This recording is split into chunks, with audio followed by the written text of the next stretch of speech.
administrador da Conexão Logística.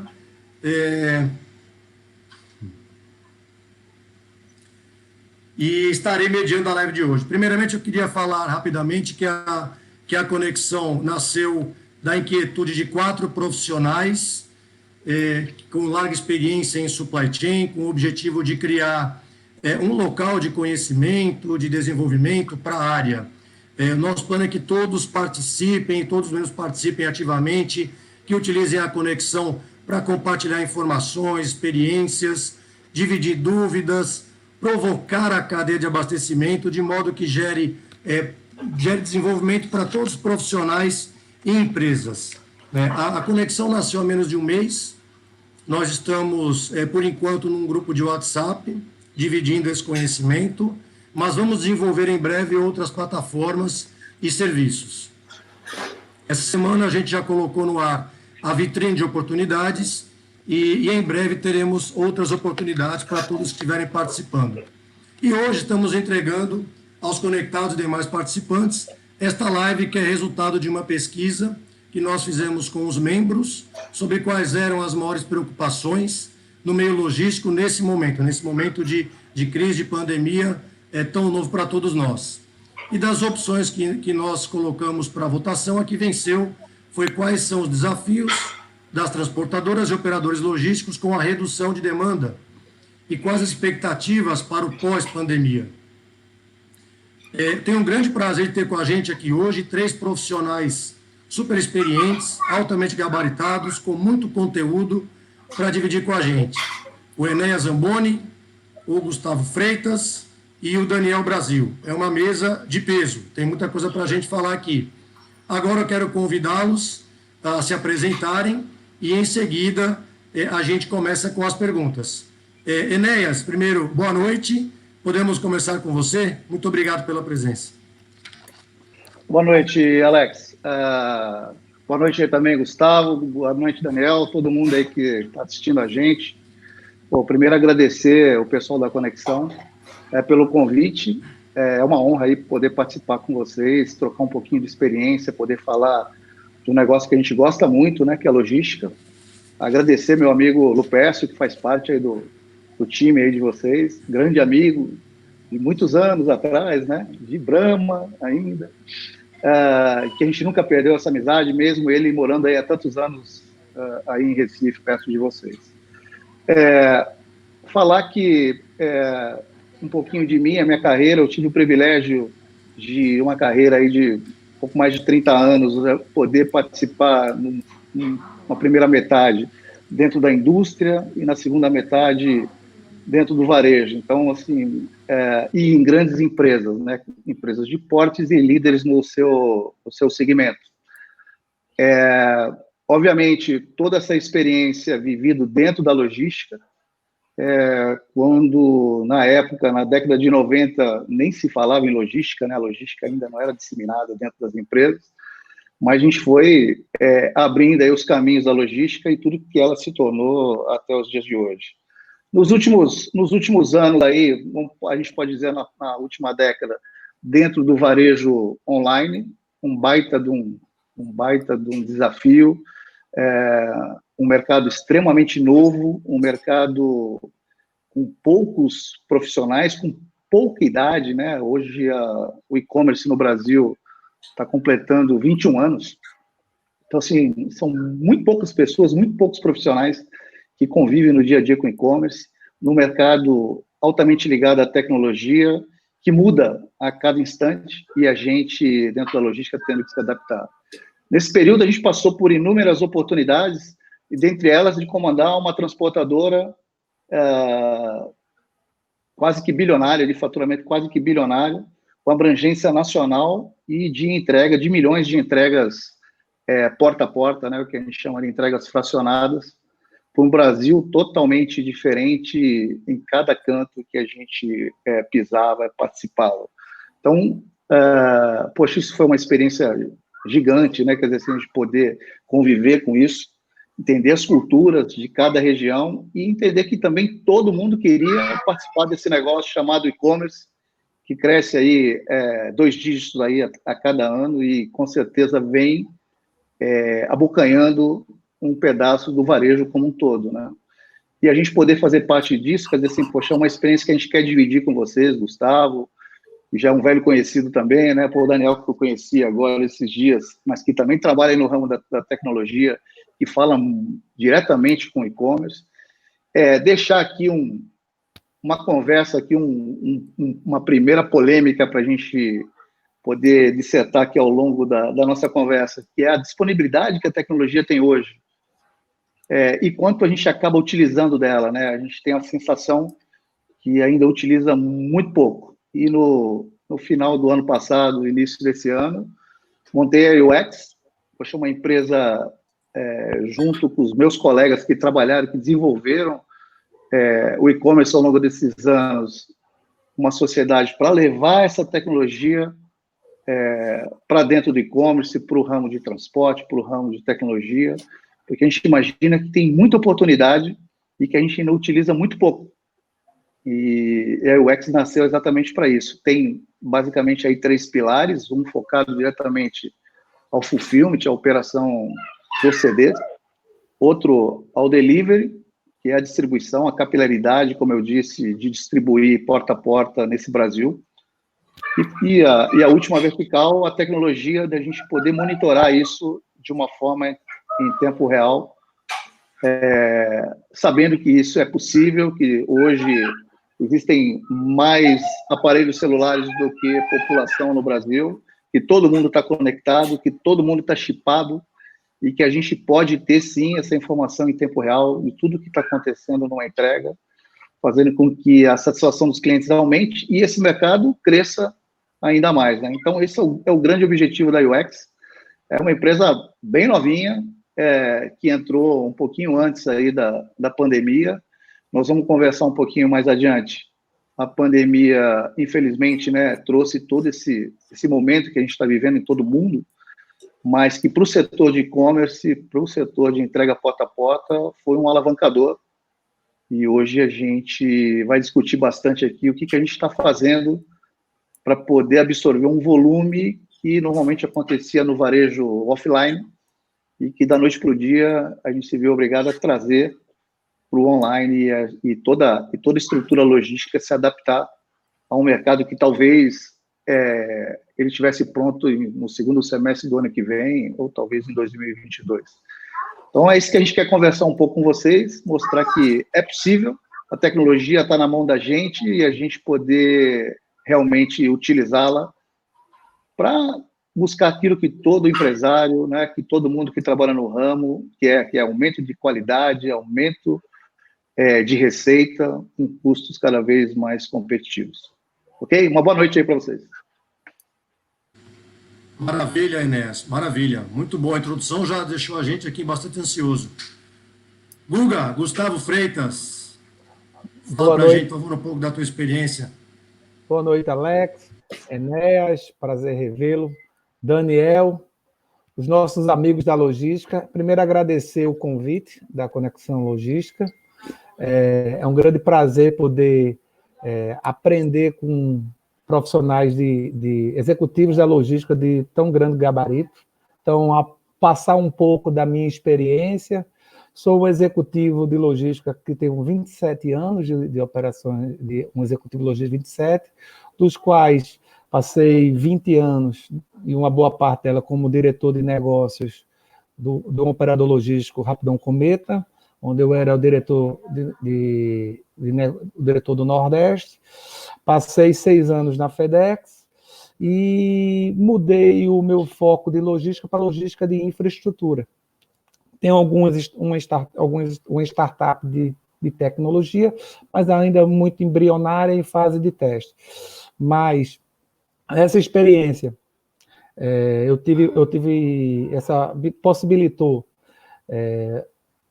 participar, contribuir e aprender com várias instalações de empresas do Nordeste, então desde atacado, desde varejo, as principais empresas de cosméticos do Brasil, que estão instaladas no Nordeste. Então eu tive a oportunidade de participar participar dessas instalações E aqui eu vou para discutir o passado, o presente e as tendências do futuro dessas operações no Brasil, especificamente também no Nordeste. Obrigado, Guga, mais uma vez seja bem-vindo. Daniel Brasil, os dois levantaram uma bola incrível para você, falando de tecnologia. Você e o homem da Hive Cloud. Boa noite, obrigado por ter se juntado a nós. Por favor, faça a sua apresentação. Bom, boa noite, Enéas, boa noite, Gustavo, boa noite, Alex. Queria agradecer a organização aí da Conexão Logística pelo convite. Eu também atuo nessa área de tecnologia para o segmento de transporte e logística já há um bom tempo. Na verdade, minha carreira começa nesse setor em 2001, onde eu trabalhava como gestor de projetos de tecnologia de um operador logístico aqui do Nordeste, chamado Fly Logística. De lá a gente criou algumas soluções, e essas soluções elas foram ao mercado, que deram origem em 2006 à Hive Cloud. Então, desde 2006, na verdade, eu atuo como CEO da Hive Cloud, e em 2016 a Hive Cloud ela foi adquirida por uma holding chamada Praxio, que é uma holding de tecnologia que foi formada por um fundo inglês chamado Greenbridge, focado exclusivamente na vertical de transporte e logística, através da fusão e aquisição de diversas empresas que atuam com tecnologia para o segmento de transporte e logística. E hoje eu acumulo a função de CEO da Hive Cloud e diretor Nordeste da Praxio, que é uma holding especificamente de tecnologia para o segmento de transporte e logística. A Hive Cloud, especificamente, é a empresa do grupo que trabalha com tecnologias na nuvem para gestão de transporte. Então, a gente atende, normalmente, transportadoras e empresas que fazem transporte ou gerenciamento do transporte de carga própria. Por isso, entendo aí, tanto empresas que têm infraestrutura própria para fazer transporte, mas também empresas que terceirizam o transporte, mas que precisam administrar essa terceirização. Então, esse é um pouquinho da minha experiência. Acredito que tem muita coisa boa aí para a gente conversar sobre como a tecnologia pode ajudar as empresas a esse mundo pós-pandemia. Muito legal. Daniel, obrigado também pela apresentação inicial. Bom, então, para finalizar, eu sou Alexander Falcão Novo, eu tenho 20 anos de experiência em supply chain, formado em empresas como Ambev, Vitarella, Coca-Cola e Votorantim Cimentos, onde eu sou atualmente o gerente regional de logística e também agora membro administrador da Conexão, e vou tentar aqui contribuir com vocês também nesses assuntos que a gente está abordando para responder os anseios do nosso grupo, que está com dúvidas e quer ouvir um pouquinho da gente o que está acontecendo, né, com esse momento todo e quais são as expectativas. Então, falando um pouco desse momento, Enéas, me permite, eu queria começar com você, já que você já levantou um tema bem legal, falando dessa pandemia, né? No início, a expectativa, acho que de todos, era de uma retração da economia muito forte, uma redução de demanda em todos os segmentos, né? Em todos os segmentos, mas a gente viu que não foi bem assim, né? Certamente alguns segmentos, como o comércio dependente das lojas físicas, shopping centers, cursos livres, os segmentos que dependem da presença física do cliente certamente foram muito impactados. Porém, outros tiveram crescimento, eu diria, espantoso até, e você deve estar vivendo isso. Então, eu queria ouvir um pouco de você, como foi essa surpresa dessa variação de demanda para a UX Group e quais os desafios que vocês enfrentaram nesse momento? Divide com a gente um pouco. Ok. Primeiro, eu acho que é importante, assim, um momento único. Ninguém, nunca, né, tinha passado por um processo como esse, onde a saúde vira prioridade, os negócios são colocados em segundo plano. Basicamente, num primeiro momento que se vê a forma de como poder superar e como poder permanecer operando sem prejudicar as pessoas, os colaboradores que participam da empresa. Então, a gente viveu nas primeiras semanas um caos, porque os governos, né, a gente tem operações em vários estados, Santa Catarina, o governo decretou que todos os CDs deveriam ser fechados. Eles fecharam o CD da gente aí por algumas horas, a gente teve que pegar o avião, correr, reabrir o CD, mostrar que ali era a oportunidade das pessoas que estavam em casa continuar consumindo alguns itens de necessidade para cada família, e, obviamente, sem perder aquilo que era mais importante, que era a proteção dos seus colaboradores. Então, assim, tudo que se faz, a gente tem um SNOP, a gente pensa planejadamente, mas, nesse momento, a gente se viu planejando e atacando a cada segundo. Proteger as pessoas, espaçar as pessoas, não deixar que elas se aglomerem em refeitórios, no processo de entrada, de saída e assim vai. Fazer com que realmente ninguém adoecesse, porque se adoecesse, poderia contaminar o restante da equipe. E tudo isso a gente conseguiu fazer, conseguiu continuar fluindo e a demanda crescendo, e a gente se planejando para poder escalar essa demanda crescendo 10, 20, 30. A gente fechou com os nossos parceiros aí maio, comparando com março, com quase 70% no volume de entregas. Quer dizer, assim, é um negócio nunca antes planejado. Quando a gente fala de Black Friday, que é um negócio, que é o evento do e-commerce, a gente se planeja para volumes absurdos, mas por um período muito curto. Nesse caso, a gente está planejando para um volume muito alto, executando para um volume muito alto, numa constante crescente. A gente conseguiu isso. Num segundo momento, a gente viu as indústrias paralisarem, então a gente começou a ter problema de abastecimento. Então, assim como os governadores fecharam os CDs, eles fecharam também as indústrias pararam por 10, 15, 20 dias, e a gente viu os nossos estoques, obviamente, baixarem, demanda crescendo, estoque caindo.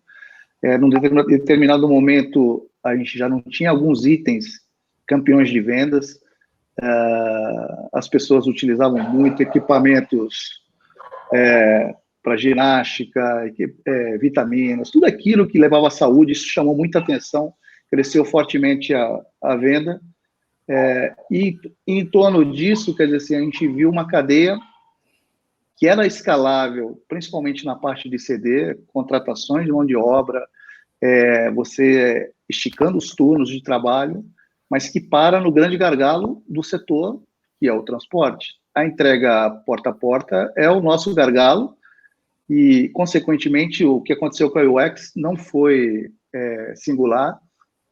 Todos os e-commerce cresceram e, obviamente, todos os transportadores, sem nenhum tipo de planejamento, receberam uma carga muito além daquilo que eles tinham capacidade de fazer. Então, a gente começa a trabalhar com dificuldade, com prazos, ampliação de prazos, para a gente poder absorver essa demanda sem impactar na credibilidade do negócio, sem impactar na insatisfação do cliente, que está muita gente, né, migrando do varejo offline, que a gente chama, do varejo tradicional, experimentando online e já ter logo de cara uma experiência negativa, um prazo não cumprido, coisa desse tipo. Então, assim, é o grande desafio que a gente não viveu, a gente está vivendo ainda. Diariamente a gente acompanha, as vendas elas continuam crescendo, a gente não sabe até quando isso. E a gente, todo o nosso foco agora, hoje é direcionado ao setor de transporte. Assim, principalmente a última milha, que é o grande gargalo do setor, que a gente tem grande dificuldade de escala, porque realmente é o processo mais complexo de todo o e-commerce. Então, acho que em resumo, contando um pouquinho da história do que a gente está vivendo, não é viver ou não, o que a gente está vivendo ainda não acabou. O nosso grande desafio é exatamente isso, trabalhar uma coisa que a gente imaginava trabalhar talvez no segundo semestre do ano que vem, os volumes que a gente está trabalhando hoje. Ok? Maravilha, Enéas, maravilha. Guga, o Enéas comentou no começo da resposta dele essa novidade que a gente tem aí com relação ao cuidado com a saúde, né? Então, esse momento provocou uma necessidade de adaptação muito rápida, cuidado com as pessoas, com a saúde, e isso forçou as empresas e os grandes condomínios logísticos a se adaptarem a uma série nova de protocolos e medidas. Como é que você acompanhou essa mudança, essa necessidade urgente de adaptação, né? Como é que você tem visto os desafios dessas empresas para que essa demanda nova seja cumprida e por mínima obrigação, que a gente está falando da saúde das pessoas? Alex, boa sua pergunta. Não dá para cravar a palavra assim, adaptação das empresas, porque vivemos um momento de incertezas. A única certeza que a gente tem é que tudo está mudando. Então, você tem a incerteza da própria doença, você tem uma incerteza jurídica, porque tem várias questões que não foram bem discutidas do ponto de vista das empresas, existem alguns riscos sendo assumidos, tem as incertezas políticas e as incertezas econômicas. O que eu posso lhe dizer é que, observando, o que as empresas têm feito é definindo prioridades. E a prioridade é o pro agora. Não quer dizer que o que eu estou fazendo hoje sirva para amanhã. E qual é a definição de prioridades que tem acontecido? É, em primeiro lugar, a integridade das pessoas. É a mudança da gestão das pessoas nas empresas. Antigamente, um líder tinha que saber o nome dos funcionários. Hoje, não. O líder ele tem que saber o nome, quais são as suas, se você é do grupo de risco, se você individualizou a gestão das pessoas. Você tem que conhecer até se o funcionário ele é uma pessoa que não tem o risco, mas tem pessoas idosas morando. Então, como é que as empresas olham para isso? Então, a gente tem algumas soluções do home office, você tem as soluções do governo, que foram boas, a questão das férias, as questões da redução de jornada de horas. Esse é um ponto, Alex, que há um tempo atrás, alguns professores diziam que os valores não mudam. O que mudam são os exemplos. Então, há um tempo atrás, a gente dizia que uma empresa que cuida das pessoas dava plano de saúde, creche. Agora vai ser plano de saúde, creche. E o que vai fazer quando voltar tudo isso com as pessoas do grupo de risco? Então, a gente vive ainda algumas questões muito importantes e de mudança, não só no Brasil, mas como até no mundo. Um outro lado são as alterações de processos e procedimentos. Não tem nesse momento atual. Então, investimento em tecnologia, layouts, então, rever fluxo de entrada e saída de funcionário, coisas que aparentemente a gente nunca tinha ou não dava a devida importância. Então, eu tive a curiosidade de ver como é que era a entrada em grandes redes de varejo, onde tem aquelas revistas, aqueles lotes, aquela grande quantidade de pessoas entrando e saindo, como é que estavam, como é que estão estudando, como não estão trabalhando com a capacidade máxima, quais são os estudos. Então, tem um desafio ainda muito grande.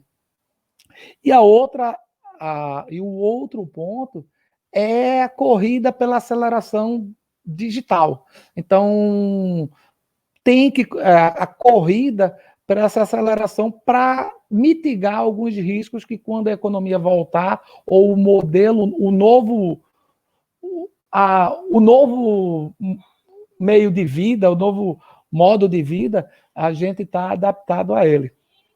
E em relação específico aos condomínios logísticos e industriais,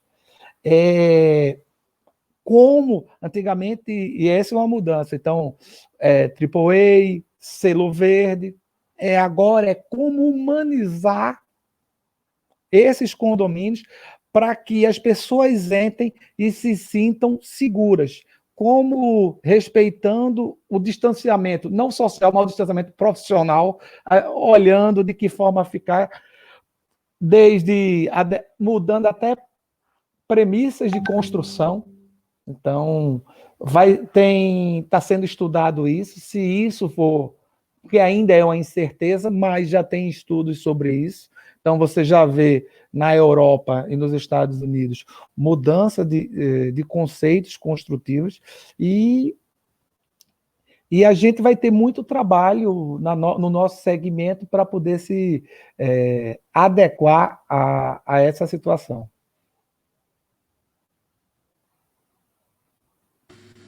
Muito bom. Eu compartilho de muitas das suas preocupações, né? A gente hoje está discutindo, interessante, né? Itens de almoxarifado como luva, álcool gel, máscara, coisas que a gente passava bastante distante, né?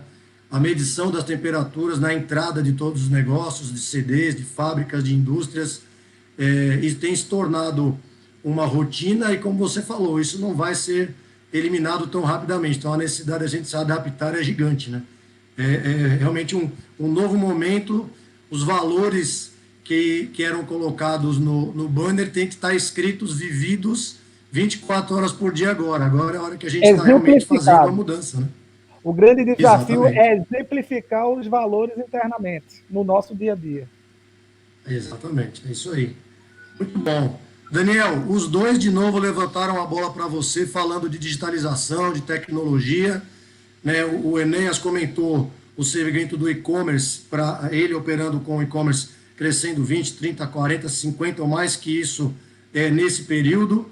A gente tem visto isso, né, a gente tem falado muito que a tecnologia, eu acho que é a palavra do momento, a tecnologia, digitalização, automação, são palavras assim que estão servindo hoje em dia para nós, pessoas físicas, como uma grande válvula de escape, né? A gente tem aproveitado isso, estamos mudando nossos hábitos de consumo com base nessas novas necessidades, né? Agora, olhando do lado das empresas, não acho que tenha sido só o e-commerce que tenha crescido, talvez tenha sido o maior crescimento de todos, mas quais outras ferramentas e soluções, por exemplo, falaram vocês aqui de TMS, gestão de frota, contratação de fretes online, né? Algo que talvez tenha sido feito numa escala pequena. A minha curiosidade para dividir com o nosso time é como é que essas ferramentas e soluções que você administra muito bem, como que elas estão sendo demandadas nesse período e como que a Hive Cloud conseguiu se aproveitar desse crescimento, dessa mudança. Legal, Alex. Bom, surgiram diversas oportunidades com essa pandemia, boa parte delas decorrente dessa mudança do modelo de distribuição, né? Então, muitas empresas passaram a mudar o seu modelo de comercialização e distribuição e incluir o e-commerce ou alternativas de vendas digitais dentro do seu processo de distribuição. Mas, ao mesmo tempo, também teve um impacto grande em decorrência do fechamento do comércio no mercado de transporte como um todo. Então, por um lado, você tem oportunidades na área de logística para se adaptar a esse modelo de distribuição, mas, por outro, as transportadoras foram muito impactadas com essa queda no volume de carga. Se você tem uma ideia, tem uma pesquisa que está sendo publicada pela NTC e pelo CETCESP, e ela está agora na 11ª semana após o início da pandemia. E até o momento, você ainda mantém-se com a queda no volume de carga transportada de 39,69%. E eu até estava analisando, semana passada, saiu a publicação da pesquisa mensal de serviço, que é a pesquisa que serve como base para a formação lá do número do PIB do IBGE, e a gente teve no mês de março, que esse número que foi divulgado foi o relatório de março, a gente teve uma queda de 9% no PIB, digamos assim, do transporte de carga. Então, teve um impacto muito grande para as empresas de transporte. O que a gente vê é quais são as tecnologias que estão sendo procuradas. Então, no setor de transporte, surgiu aí uma grande oportunidade, e essa grande oportunidade ela está relacionada a esse transporte urbano que representa o last mile. Então, as transportadoras, os prestadores de serviços estão buscando tecnologias para fazer o rastreamento desses players que atuam, né, dos motoristas que atuam nesse transporte last mile. Tem procurado também ferramentas para poder dar aos seus contratantes a possibilidade de rastrear a carga que eles estão transportando. Então, você não só precisa ter informação para você poder enviar essa informação para o contratante do serviço. E quando a gente atua para esse setor de entregas de carga fracionada, em especial e-commerce, o nível de exigência por informação ele é muito maior até do que o transporte habitual no segmento B2B. As transportadoras em si, essas são as tecnologias que têm sido mais procuradas, e em especial, né, essas tecnologias de forma que permitam a elas estarem conectadas às principais plataformas de e-commerce para atender a demanda desses novos entrantes aí no segmento de vendas online. E as empresas que estão se aventurando agora no e-commerce estavam habituadas a gerir a sua cadeia de distribuição da forma tradicional e agora passaram a fazer uma venda direta para o consumidor em boa parte, e a complexidade de administração dessa venda direta para o consumidor é 1000 vezes maior. Primeiro porque se você atua em nível nacional, você vai trabalhar com alguns fornecedores de transporte que consigam te atender em toda essa região. Isso porque os grandes players inclusive, já estão saturados. Então, as empresas têm buscado tecnologias que permitam a elas administrar essa distribuição direta para o consumidor final. E aí, soma-se a isso também a busca por plataformas para viabilização da venda online. E aí a gente viu o surgimento e o crescimento de chatbots, né? O WhatsApp teve um papel importante nessas vendas digitais, a presença em marketplace, então aumentou bastante o número de empresas nos marketplaces, seja Magazine Luiza, B2W, seja Mercado Livre, e a gente viu também o surgimento aí dos marketplaces de transportes, que são pontos de contratação de transportadoras para atender esse novo formato de distribuição. Ô Alex, deixa eu aproveitar esse tema que o Daniel bem colocou. Como a gente está aqui falando pelo YouTube, eu acho que a interatividade é um negócio extremamente importante, e eu costumo dizer que o transporte é o elo fraco da cadeia logística, né? Então, assim, hoje ele é regulamentado, o transporte tradicional ele é muito regulamentado, compete com o transporte, vamos dizer, entre aspas, aí, uberizado, onde você praticamente não tem regulamentação, e a gente queria dividir essa discussão com quem está assistindo a gente, com perguntas, para a gente poder falar um pouquinho sobre isso, porque a gente vive um momento de transformação. Como o Daniel bem colocou, os transportadores, eles estão em função dessa queda, o transporte lotação vive um momento de queda e eles estão buscando oportunidade no mercado B2C, que cresce com os fechamentos aí dos varejos tradicionais. Como se adaptar a tudo isso, tendo um concorrente que é, entre aspas, também, né, totalmente informal, que emite uma nota fiscal de serviços para prestar um serviço de entrega porta a porta, não emite CTE, não paga ICMS, e assim vai. Como é que eu queria aproveitar essa oportunidade de estar com vocês para a gente poder discutir um pouco isso, porque assim, o que se vê, e eu vejo com grande preocupação, é que a saúde financeira dos transportadores, elas são críticas, e o crescimento do setor, se não tiver esse segmento forte, vai sofrer um grande apagão, como a gente já viu lá atrás no surgimento do e-commerce, a primeira onda, e vai acontecer agora com esse crescimento abrupto trazido pela pandemia. Então, queria, para a gente não ficar num jogral aí girando aí, quem pergunta, quem fala, dividir isso com vocês, ouvir a opinião de vocês, porque eu também não sei a resposta, tem muita regulamentação, tem muita coisa que está acontecendo, caindo no colo, são aplicativos que estão nascendo, que estão trazendo novas empresas de transporte, tem muita gente que estava trabalhando no Uber, por exemplo, como motorista, que está virando um entregador, que está utilizando o seu veículo próprio, alugando também um veículo para poder fazer entregas, um veículo normal de passeio. Não é mais aquele carrinho com a NTT, placa vermelha, que faz a entrega, não sei se todo mundo que compra no e-commerce já percebeu isso, quem faz a entrega é um carro de passeio. Essa mudança aconteceu, não é aqui no Brasil, aconteceu no mundo. Então, Estados Unidos, que é um mercado que está alguns anos, 10 anos na frente da gente, principalmente no segmento de porta a porta, hoje o carro de passeio com certeza a grande participação nas entregas, e no mercado quem vai vencer é aquele que entrega mais rápido.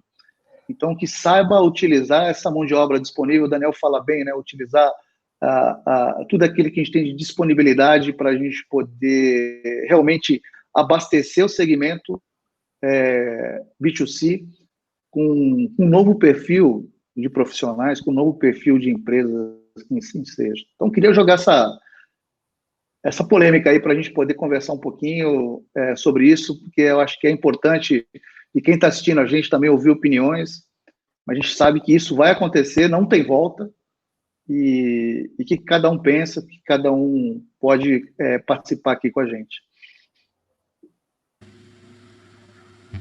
Esse é um tema que você jogou assim super importante. A gente estava discutindo, né, anteriormente sobre essa mudança do modelo de distribuição, né, do B2B para o B2C. Até o Daniel comentou outro que eu vou pedir para ele falar daqui a pouco. Eu queria perguntar até para o Guga, a gente assim, fazer uma roda dessa pergunta, que eu achei ela é uma das talvez mais importantes para quem está atendimento do Last Mile hoje. Guga administrou aí um gigante do transporte, e você fez um comentário que a gente está vendo no dia a dia sobre o modelo de entrega do Last Mile, que são Fiat, são Saveiros, são carros menores, né? E aí, Guga, a gente comentou outro dia também sobre a Amazon está chegando, e a gente tem um modelo do Last Mile de atendimento do mercado brasileiro, com o B2W, com o B2W, Americanas, Magalu, falando um pouco de compliance, processos. Como é que você com a tua experiência, vê qual vai ser a dificuldade, por exemplo, da Amazon se adaptar ao nosso modelo brasileiro de atendimento, e o que você vê aí de dificuldade, qual o desafio que você vê realmente nesse B2C, que é o last mile da entrega? Sobre especificamente a Amazon, tem uma frase que o pessoal fala muito atual, que o Brasil não é um país para amador. O Brasil é um país diferente. Então, realmente, o Brasil tem uma insegurança jurídica, um ponto que os executivos da Amazon vai ter que olhar e verificar aonde vai, e até que ponto vale a pena correr esse risco, porque empresas americanas em bolsa têm o seu compliance, tem a sua forma de agir, mas é uma empresa extremamente capitalizada e vai saber fazer um combo de streaming, fazer um combo de alguma outra coisa para poder ter competitividade, que ele tem um portfólio de negócio muito grande, e eles são inovadores nesse sentido. Então, mas competir com empresas nacionais de e-commerce vai ser difícil. De uma forma geral, o B2C, vamos dizer, qual o principal, vamos dizer assim, desafio, principal qualidade que deveria ter? Eu vou roubar um adjetivo que eu tenho visto muito na área de tecnologia, porque eu tenho procurado me aperfeiçoar e me atualizar muito aqui em Pernambuco, aqui em Recife, no César, no Porto Digital, aprendendo com o pessoal. Existe uma palavra que tem de tecnologia que chama responsivo. Essa palavra ela vai entrar no glossário da logística, porque essa palavra é o futuro. O que é ser para exemplificar, o que é usado muito para site, né, Daniel? O que é um site responsivo? É o site que ele atende para um celular, para um computador e ir para um Smart TV de 75.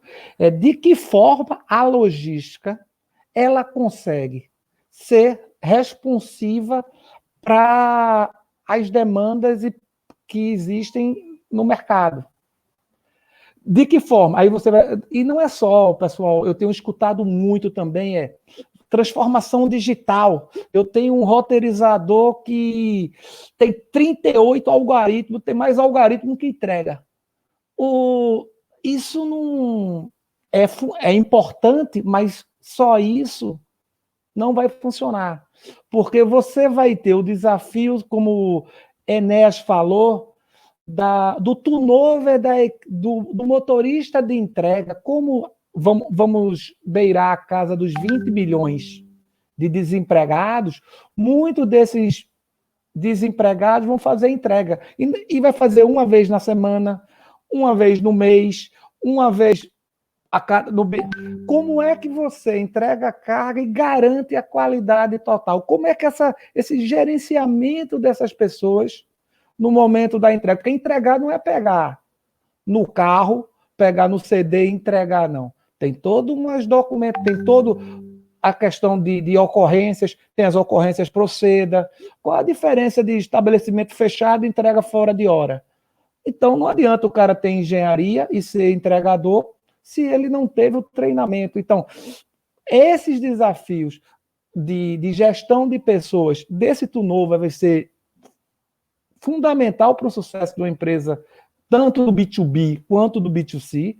A questão da tecnologia veicular, porque a gente não vai ser só caminhão, truque, VUC, Mercedinha, você vai ter bicicleta, você vai ter skate, você vai ter a modernidade, o novo modo operante. Como é que você vai se adaptar a isso? E, principalmente, o que vai fazer? O resolutivo, ele tem que... A palavra é muito usada na tecnologia, mas vem da psicologia.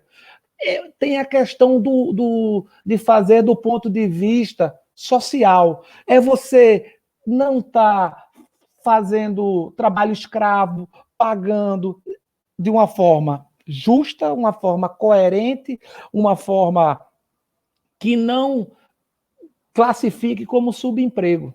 Então, esse desafio dessa cadeia, ela vai ser fundamental. Então, é importante, por isso, uma das soluções que o pessoal diz, Gustavo, sua opinião sobre a transformação digital, importantíssima. Mas conviver com os conceitos de quem está fazendo, de quem desenha o sistema é importantíssimo. A questão da inovação e a busca de incessante de mudar o status quo.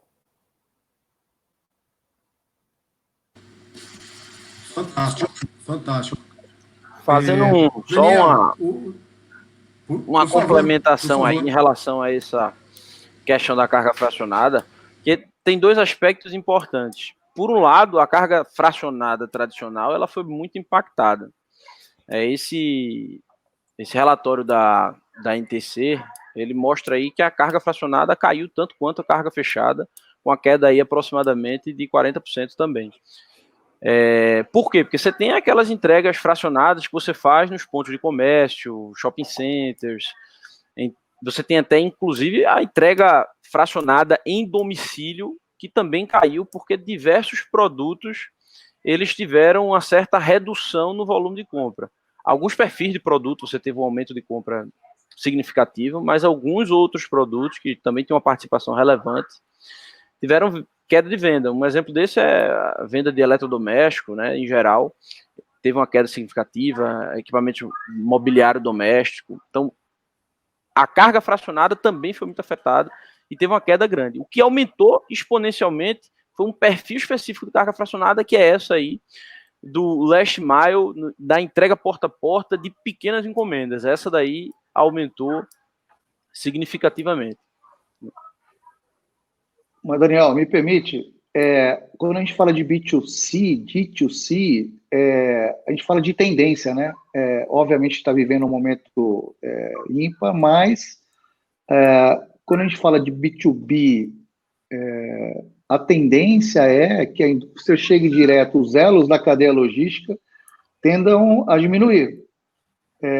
Como que a gente vai estar preparado? Então, essa é a grande reflexão que a gente faz, como que a gente vai estar preparado no mercado que antigamente era basicamente lotação e um B2B, para esse mercado B2C, D2C. Okay? Na verdade... Pode falar, Daniel. A gente está vendo dois efeitos aí importantes dentro desse aspecto que você está falando, né? Que seriam esses novos modelos de distribuição. O primeiro é diversificação dos canais de distribuição. Então, a indústria que ela vendia para o distribuidor, que por sua vez vendia lá para o atacadista, varejista, esse canal de distribuição ele ficou estagnado por um tempo, e as empresas que tinham diversificação do canal de distribuição foram as que se deram melhor. Então, o que é que a maior parte das empresas estão fazendo? Estão diversificando o canal de distribuição. Um exemplo disso é a venda direta da indústria para o consumidor final. Até um bom exemplo disso é a situação que a Cacau Show passou aí durante a Páscoa. A Cacau Show tinha um modelo de distribuição predominantemente concentrado na sua rede de franquia, então distribuía para a rede de franquia, que essa fazia venda para o cliente final, se viu obrigada, de uma hora para outra, a jogar toda a sua distribuição através de um canal de venda para o consumidor final. Isso, obviamente, é uma mudança que ela existiu num momento temporário, mas isso passou a formar um canal de venda e distribuição da Cacau Show, que muito provavelmente vai ser explorado com muita intensidade daqui para frente. E é isso que eu acredito que aconteceu, na verdade, com quase todos os negócios, seja na indústria, seja no negócio B2B. Muitos deles precisaram desse canal de venda direta para o consumidor final, em decorrência do canal intermediário estar travado, e isso virou um canal novo, que vai ser explorado. Daniel, me permite só manter esse assunto, que tem um ponto que você tem um conhecimento muito bom para dividir com a gente aqui. Olhando tudo isso que a gente está falando do B2C, D2C, que é uma cadeia ainda mais rapidamente conectada com o consumidor, e as dificuldades do nosso mercado de transporte, com um número de autônomos muito grande, de informalidade muito grande. Como é que o CIOT entra nesse jogo? Se ele entra para complicar ou se ele entra para ajudar? Dá uma luz para a gente desse ponto aí, que eu acho que tem muita gente preocupada com esse tema. O que está valendo, se vale para o embarcador, para o transportador, como é que está esse tema para a gente aí? Olha, dentro do que a gente estava discutindo aqui, Gustavo levantou muito a bola e o Enéas também, dessa participação do autônomo no transporte, o aumento da participação do autônomo, da pessoa física no transporte. Quando a gente fala sobre autônomo no segmento de transporte, a gente normalmente se refere ao caminhoneiro, né? Mas esse autônomo agora deixou de ser apenas um caminhoneiro. Às vezes é um cara que está ali de bicicleta fazendo uma parte do processo de transporte que não deixa de ser um transportador autônomo de carga. Só que o veículo que ele está usando para fazer esse transporte é uma bicicleta, uma moto, uma Fiorino. Então a gente teve um aumento de participação do autônomo. E o CIOT teve e está tendo diversas modificações e novas regulamentações também estão sendo disponibilizadas. Tinha uma previsão de entrada em vigor no final de maio do CIOT para todos. O que é isso? Em decorrência da tabela de frete mínimo e para que se tivesse um monitoramento maior dos valores que estavam sendo pagos de frete e das operações, a NTT decidiu baixar uma portaria obrigando a emissão do CIOT não apenas na contratação do transportador autônomo de carga, mas para todas as contratações. Para quê? Para garantir que eles pudessem monitorar de melhor forma o transporte, seja ele com autônomo, seja ele com carga própria, e aí eles conseguiriam ter mais informações para avaliar se aquela operação que estava sendo feita estava ou não estava sendo feita através de autônomo. Só que isso ficou em stand-by com o início da pandemia. Só que isso não só entrou em stand-by. Após isso, surgiu aí duas novas regulamentações e atualizações, tanto da documentação do manifesto eletrônico de carga, do manifesto eletrônico, que é o manifesto de documentos fiscais, que foi o seguinte: todos os dados que a gente hoje precisa enviar para o CIOT passaram a ser solicitados dentro do manifesto. Então, Normalmente, uma transportadora que contratava um autônomo, ela, através da entidade lá de pagamento eletrônico de frete, ela transmitia para a NTT os dados do contrato de frete dela com o transportador autônomo. Mas eles passaram a inserir esses dados dentro do manifesto. Então, qual é essa regulamentação? Ainda, assim, a obrigatoriedade desse envio ainda não está posta, mas o que eu percebo que está acontecendo é a migração dessas informações para dentro do manifesto, para que a emissão do CIOT para, inclusive, empresas de carga própria, seja feita via manifesto, que já é uma regulamentação que já é obrigatória para o transportador de cargas e para a empresa de transporte de carga própria.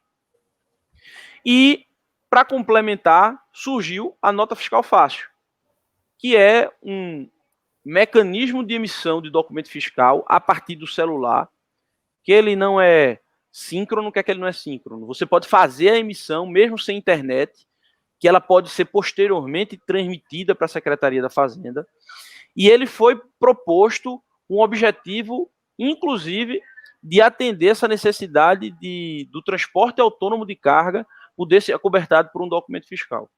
Então, isso é extremamente novo.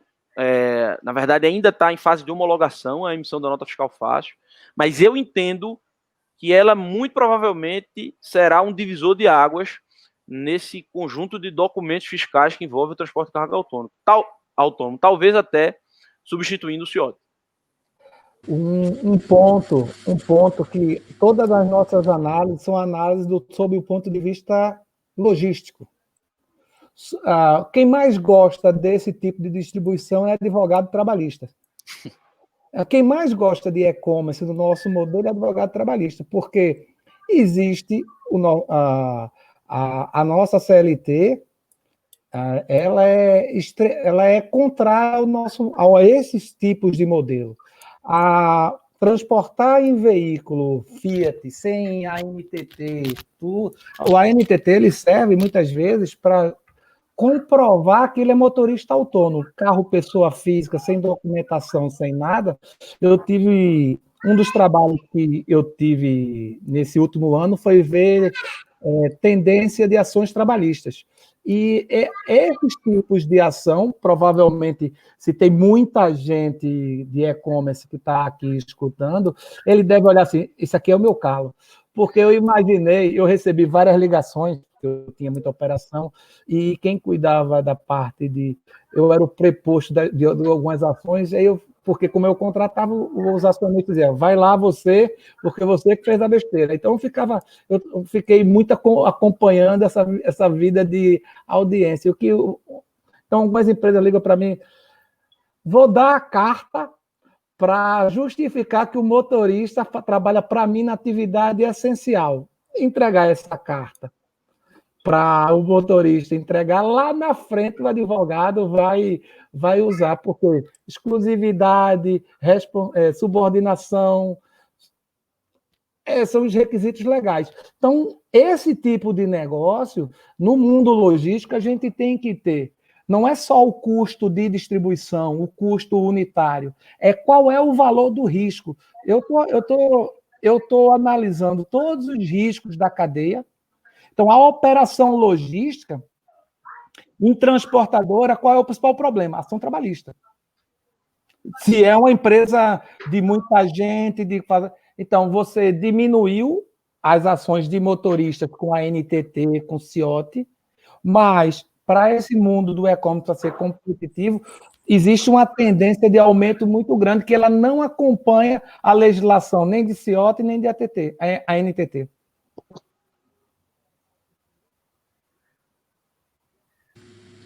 Muito bem, vamos lá. Nós temos algumas perguntas aqui que a gente tem que responder. Vamos entrar na parte do que vem agora, né? A gente falou bastante do começo, do meio, das dificuldades que a gente tem. Aí o Enéas deu uma puxada boa nessa mudança de modelo de atendimento. Eu queria puxar agora o tema para o final do que vai acontecer a partir de agora e juntar com algumas perguntas que o nosso pessoal fez aqui.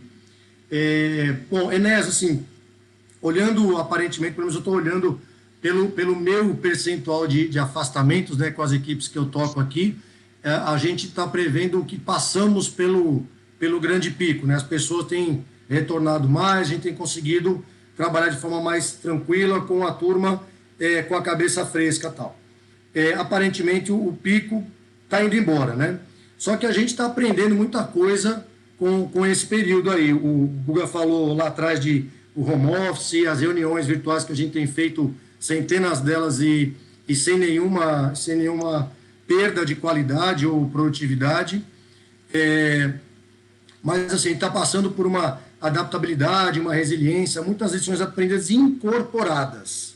Eu queria que você passasse para a gente algumas coisas que vocês viram no dia a dia desse período mais intenso e que serviram de ensinamento, devem ficar para frente.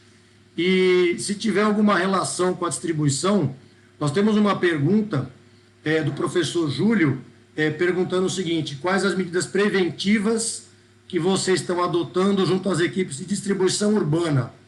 Aí eu junto uma coisa na outra, pergunto se com esse momento que a gente está, toda a necessidade que a gente tem de adaptação, cuidados com a saúde, todos os novos EPIs, né?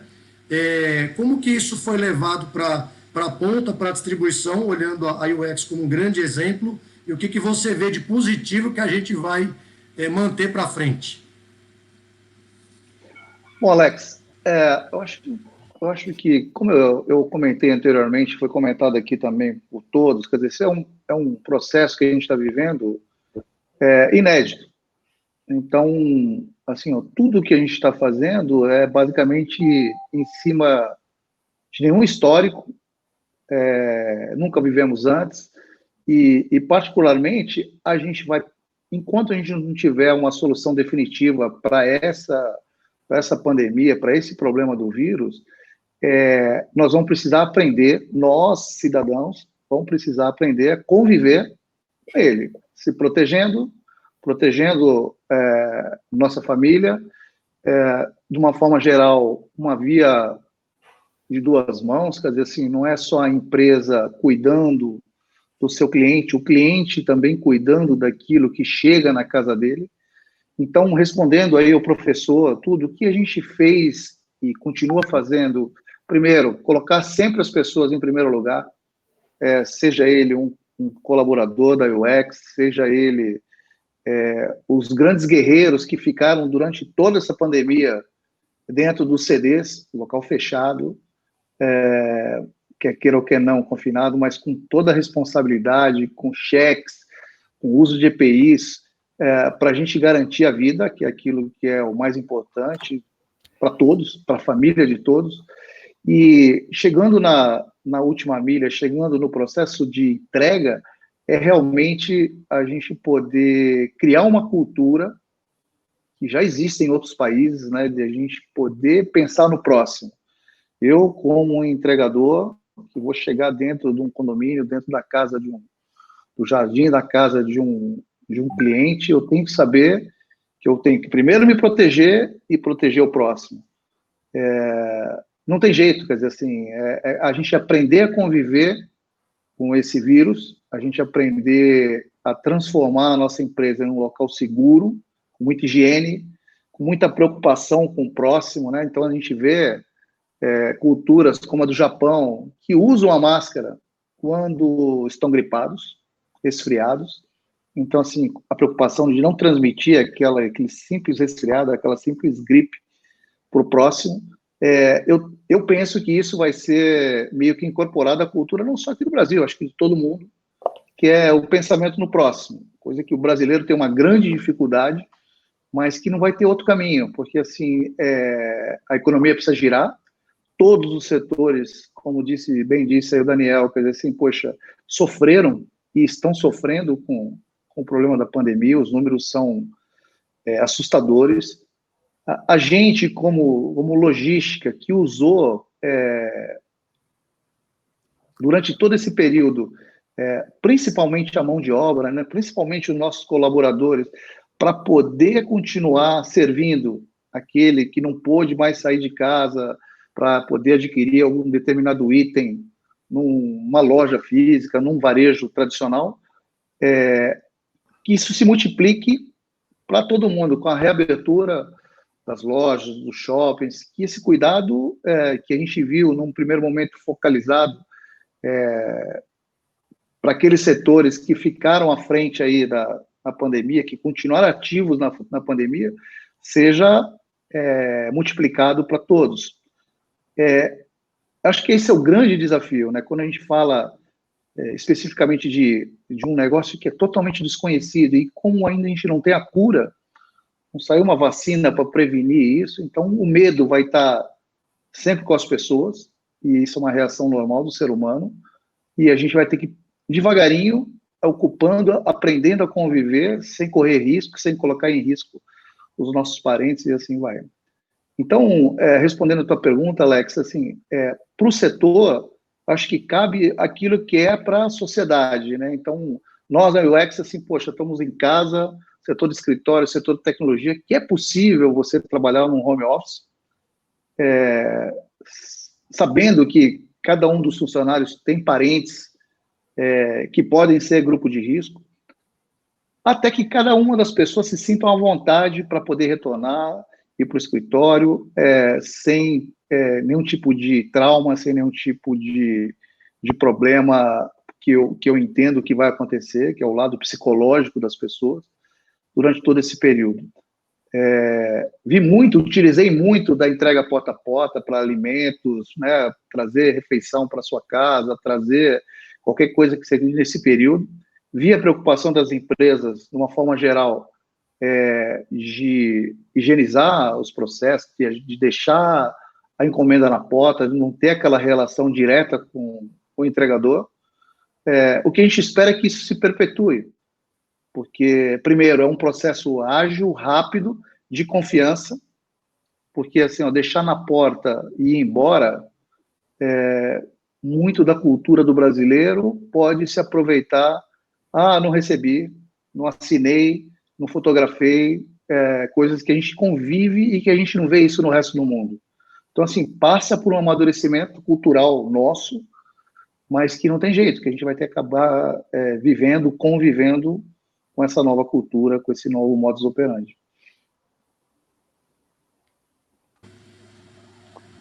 Top, muito bom. Guga, tem uma pergunta aqui que vai de acordo com o que você estava falando, para a gente juntar. Tem duas, na verdade, aqui, que são do que praticamente você citou com muita propriedade aqui. Primeira, o Alexander Martinez Franco, fez um comentário com a pergunta que a Amazon está chegando com preço baixo e grande malha. Isso gerará mais desafios e necessidade de se reinventar, semelhante ao impacto de apps como iFood. O caminho será todos se unirem e aderirem à tecnologia deles, ou você vê ainda eles precisando mais se aderirem à nossa? E aí, juntando com as questões trabalhistas que você falou, como contornar ou minimizar, essa talvez seja a mais difícil de todas, como contornar ou minimizar essas questões trabalhistas da uberização que a gente está, como você falou, você vive e nós todos vivemos isso no dia a dia. Ter uma boa assessoria jurídica. Não dá para fazer operações no feeling, não dá para fazer operações sem ter uma equipe multidisciplinar. Logística, muito se passou não existe um executivo de logística que consiga entregar o A ao ponto B no melhor custo possível, na melhor segurança possível.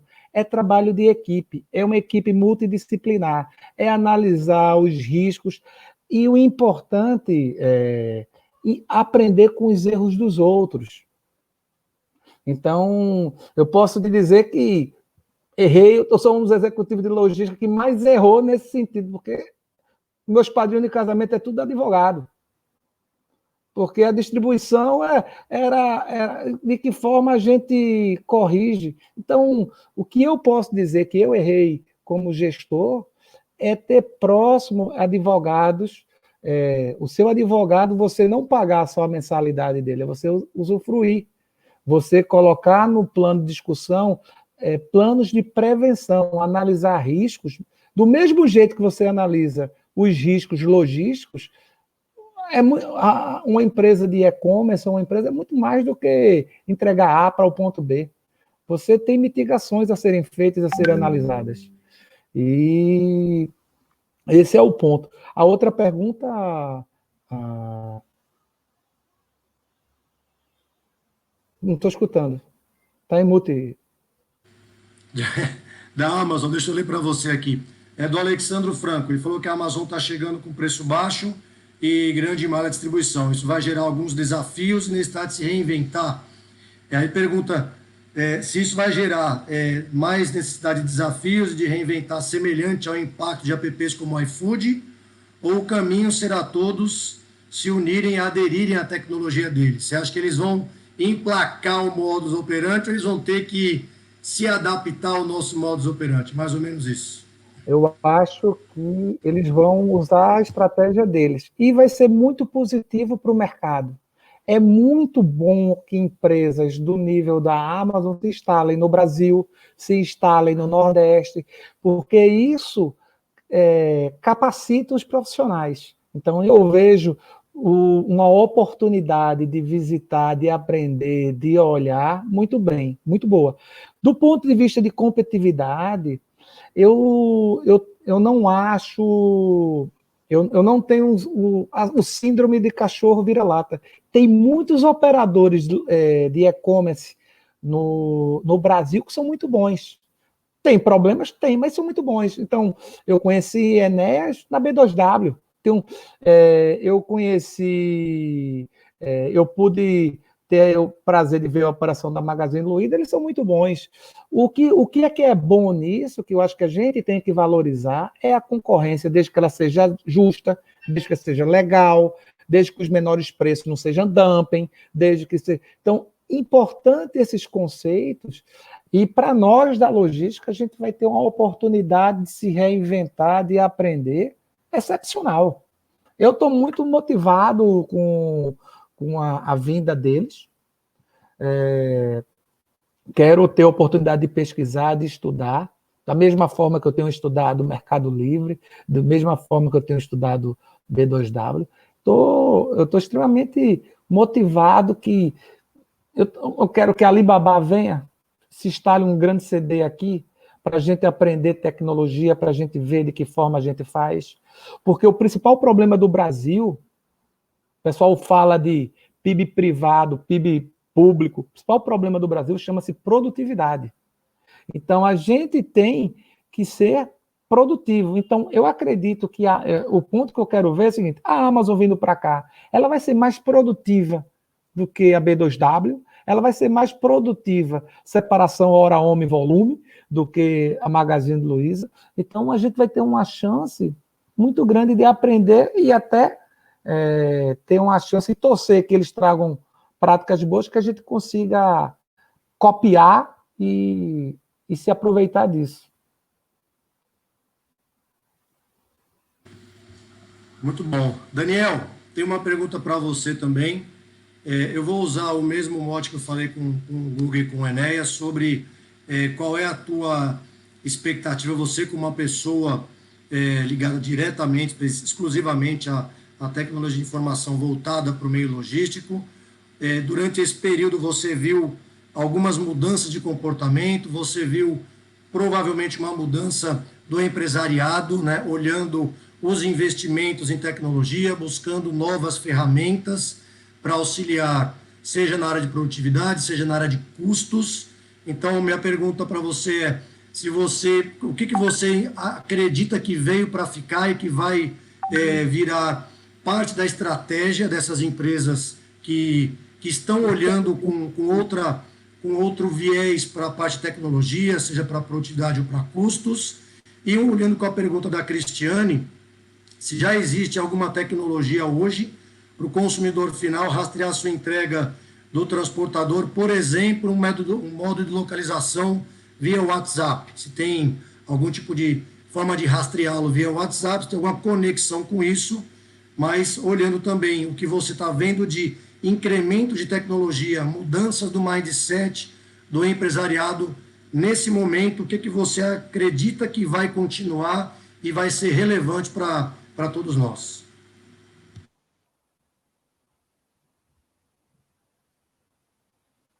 Bom, eu acho que tem diversos hábitos que já foram modificados, e muitos desses hábitos, muitos deles envolvem tecnologia e outros não, que vieram para ficar. A gente pode, e aí a pergunta do professor sobre como as empresas estão fazendo para reduzir a exposição dos colaboradores ao coronavírus, surgiu, na verdade, dentro da área de logística também um hábito muito interessante que é relativamente produtivo, que é esses pontos de entrega de mercadoria sem contato físico. Então, diversos edifícios criaram dentro da garagem espaços em que as empresas de entrega podem deixar os pedidos sem que seja necessário o contato direto com o consumidor final, mas coisas como essa também exigem um pouco de mudança na estrutura que a gente tem burocrática para fazer comprovação de entrega, mas, acima de tudo, exige também mudança no hábito do consumidor. Essa mudança do hábito do consumidor, ela já começou a existir, e talvez isso possa ajudar bastante a implementação de alternativas como essa.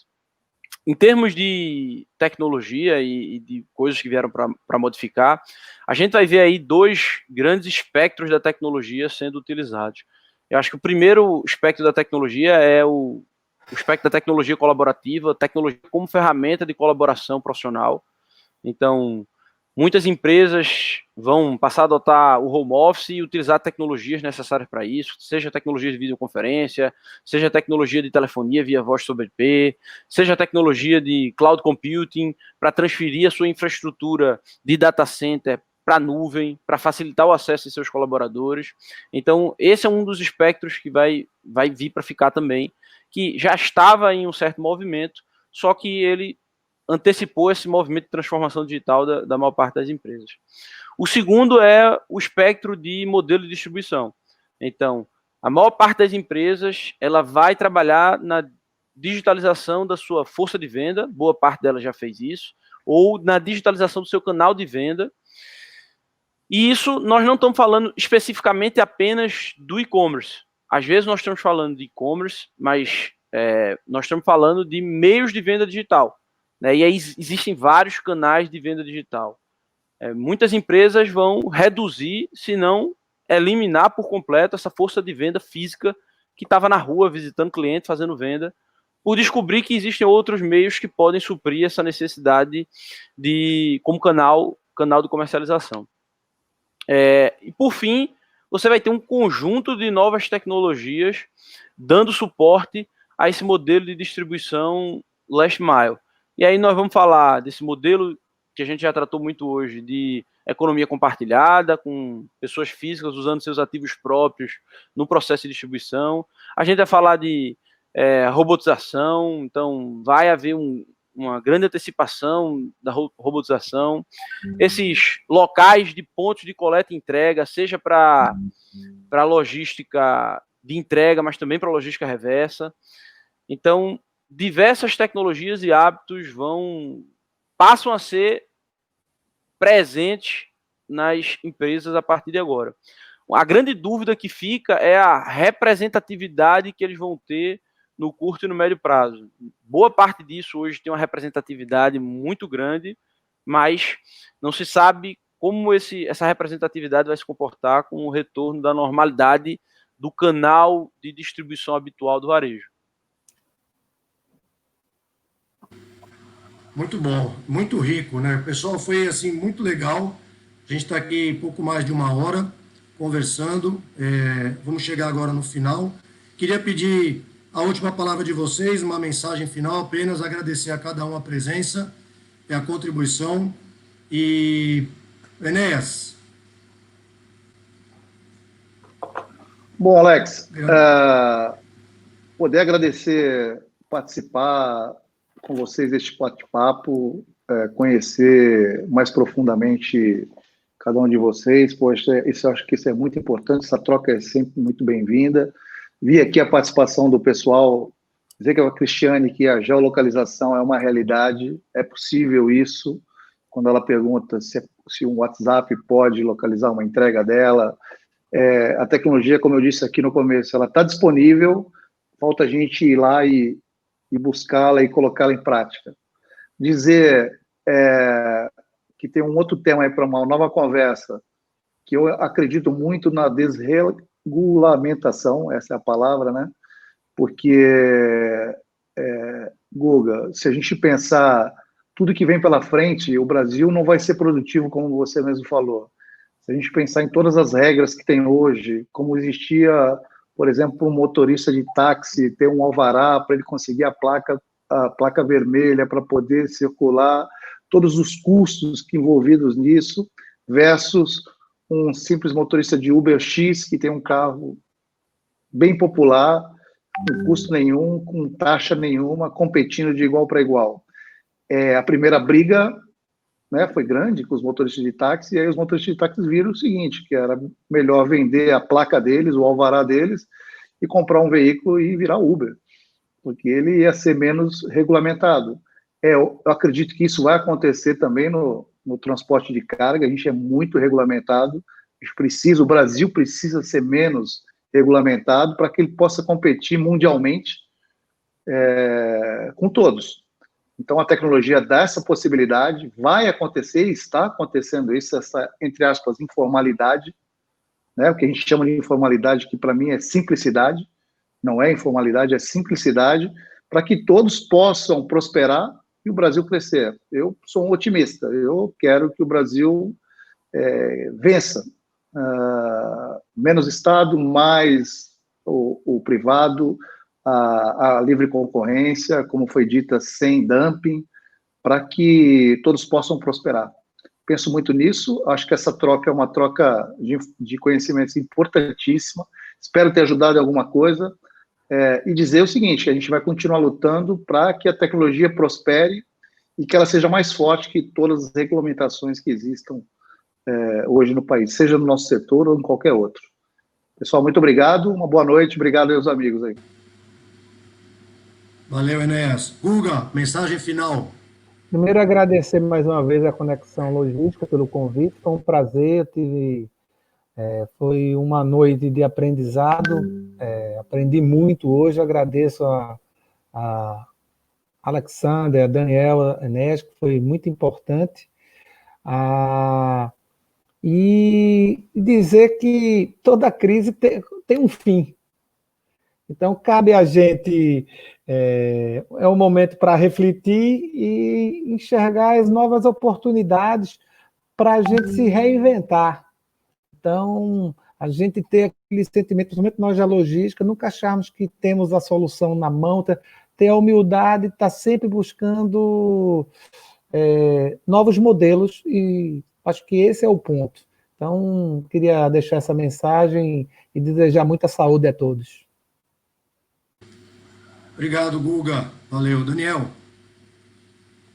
Bom, pessoal, também queria agradecer o convite, foi ótima troca de experiências aí com o Gustavo, Enéa, Alex, muito bom. Queria também me colocar à disposição de vocês, e da Conexão Logística e das pessoas que estão assistindo, se quiserem informações. A Hive Cloud, ela tem feito um trabalho muito legal no suporte a empresas para a digitalização desse processo de distribuição, e isso nos tem dado uma experiência muito bacana, que permite ajudar as empresas que estão, em grande parte, sofrendo esse desafio. Então, me coloco à disposição do grupo, me coloco à disposição de vocês para conversar, para trocar experiências nesse sentido. Obrigado, Daniel. Pessoal, pode falar. Ô, Alex, só fazer um jabá, né? uxgroup.com.br. Por favor. Entre lá, quer dizer assim, poxa, tudo que vocês precisarem aí, tecnologia, para entrega, para e-commerce, conta com a gente lá. Muito obrigado aí, e mais uma vez, Daniel, Gustavo, Alex, foi um prazer aí participar com vocês e o pessoal da Conexão também. Obrigado pelo convite. Gente, obrigado mais uma vez, Enéas, Daniel, Gustavo, amigos de longa data, pessoal de altíssima competência e gabarito na área. Acho que nós trouxemos e entregamos o propósito, que era dividir conhecimento, trazer informação, trazer expectativas, trazer como nós vivemos esse momento, né? Do começo até agora, as variações que aconteceram, como é que nós reagimos e agora estamos agindo. Eu acho que foi muito positivo, muito produtivo. O conteúdo foi tão maravilhoso que acho que aquele pequeno atraso da conexão com o YouTube não teve como arranhar. Foi fantástico. Faremos outras e vocês serão convidados porque o conteúdo realmente é muito grande. A gente vai se falando, como o Guga falou, saúde para todos, para nós e para todos que estão acompanhando a gente. Vai passar, daqui a pouco a gente vai viver o nosso novo normal, adaptado e melhor. Essa é a nossa grande expectativa. Gente, obrigado mais uma vez, um abraço para todos e boa noite.